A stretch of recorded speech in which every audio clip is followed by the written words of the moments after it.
जय श्री राधे कृष्ण। आप सभी का आपके अपने YouTube channel BK Mishra present में बहुत बहुत स्वागत है। आइए आज आप सब सुनेंगे भीष्म अष्टमी की कथा।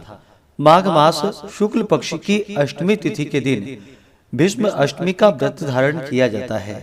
इस दिन विशेष प्रकार से जो कि भीष्म तर्पण किया जाता है। इस दिन गंगा स्नान करना, दान पुण्यों का कार्य करना, पितरों के निमित्त श्राद्ध तर्पण आदि का कार्य करना तथा भीष्म पितामह के निमित्त श्राद्ध तर्पण दान पुण्यों के कार्य को करने से संतान वृद्धि होती है, संतान लाभ की प्राप्ति होती है तथा पितृदेवता का आशीर्वाद प्राप्त होता है। व्यक्ति को सभी प्रकार के सुख और समृद्धि की प्राप्ति होती है तथा सभी प्रकार के पाप और ताप नष्ट होते हैं। पूर्व समय में द्वापर युग में माघ मास शुक्ल पक्ष की अष्टमी को भीष्म पितामह ने अपने प्राण त्यागे थे।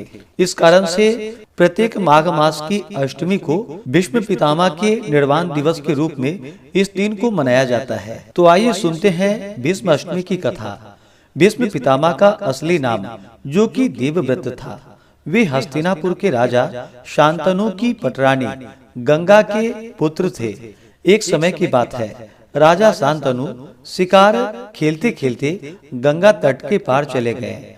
वहां से लौटते वक्त उनकी भेंट हरिदास की पुत्री मत्स्यगंधा से हुई, जिनका नाम बाद में जाकर के सत्यवती हुआ।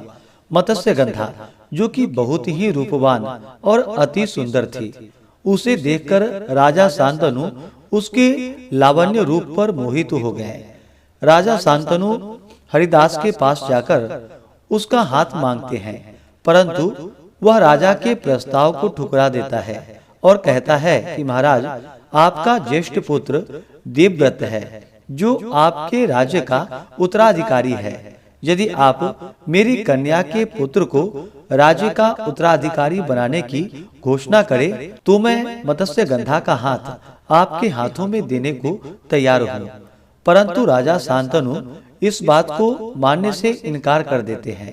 ऐसे ही करके कुछ समय बीत गया और राजा शांतनु उदास रहने लगे और मत्स्यगंधा को न भूल सके।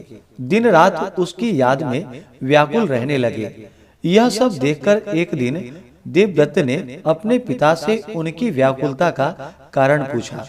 सारा वृतांत जानने पर देवव्रत स्वयं हरिदास के पास गए और उनकी जिज्ञासा को शांत करने के लिए देवव्रत ने गंगा जल हाथ में लेकर शपथ ली कि मैं आजीवन अविवाहित ही रहूंगा। देवव्रत की इसी कठिन प्रतिज्ञा के कारण उनका नाम भीष्म पितामह पड़ा। तब राजा शांतनु ने प्रसन्न होकर अपने पुत्र भीष्म को इच्छित मृत्यु का वरदान दिया। महाभारत के युद्ध की समाप्ति पर जब सूर्य देव दक्षिणायन से उत्तरायण हुए तब भीष्म पितामह ने अपना शरीर त्याग दिया। इसलिए माघ मास शुक्ल पक्ष की अष्टमी को उनका निर्वाण दिवस मनाया जाता है। माना जाता है कि इस दिन भीष्म पितामह की स्मृति के निमित्त जो श्रद्धालु कुश, तिल, जल से श्राद्ध तर्पण आदि का कार्य करते हैं, उन्हें संतान तथा मोक्ष की अवश्य ही प्राप्ति होती है और सभी प्रकार के पाप नष्ट होते हैं। तो आशा करता हूँ कि यह जानकारी आपको अच्छा लगा हो। इसी प्रकार से ज्ञानवर्धक जानकारियाँ प्राप्त करते रहने के लिए, व्रत पूजा के बारे में जानने के लिए, कथा को सुनने के लिए चैनल पे अगर आप पहली बार आए हैं तो चैनल को लाल बटन दबा करके सब्सक्राइब करें, साथ में बेल आइकन घंटी को दबाएं ताकि आने वाली वीडियो का नोटिफिकेशन आपको समय से मिलता रहे। वीडियो को लाइक करें, शेयर करें। सुखी रहें और स्वस्थ रहें।